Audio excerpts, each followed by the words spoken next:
Hi friends, ಎಲ್ಲರಿಗೂ ನಮಸ್ಕಾರ. Welcome back to my channel. Gruhalakshmi ಯೋಜನೆಯ ಜೂನ್ ಹಾಗೂ ಜುಲೈ ತಿಂಗಳ ಹಣ ನಮ್ಮ ಖಾತೆಗೆ ಇನ್ನೂ ಬಂದಿಲ್ಲ ಎಂದು ಕಾಯ್ತಿರೋರಿಗೆ ಸರ್ಕಾರ ಒಂದು ಗುಡ್ ನ್ಯೂಸ್ ನೀಡಿದೆ.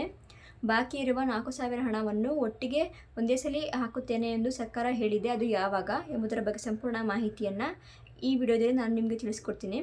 ಇದಕ್ಕೂ ಮುಂಚೆ ನೀವು ಇನ್ನೂ ನನ್ನ ಚಾನಲ್ಗೆ ಸಬ್ಸ್ಕ್ರೈಬ್ ಆಗಿಲ್ಲ ಅಂದರೆ ಪ್ಲೀಸ್ ಸಬ್ಸ್ಕ್ರೈಬ್ ಆಗಿ ನನ್ನ ಈ ವಿಡಿಯೋಗೊಂದು ಲೈಕ್ ಕೊಡಿ. ಬನ್ನಿ ವಿಡಿಯೋ ಸ್ಟಾರ್ಟ್ ಮಾಡೋಣ. ಕಾಂಗ್ರೆಸ್ ಸರ್ಕಾರದ ಗೃಹಲಕ್ಷ್ಮಿ ಯೋಜನೆಯು ಮಹಿಳೆಯರಿಗೆ ಒಂದು ರೀತಿಯ ಆರ್ಥಿಕ ಬೆಂಬಲವಾಗಿತ್ತು.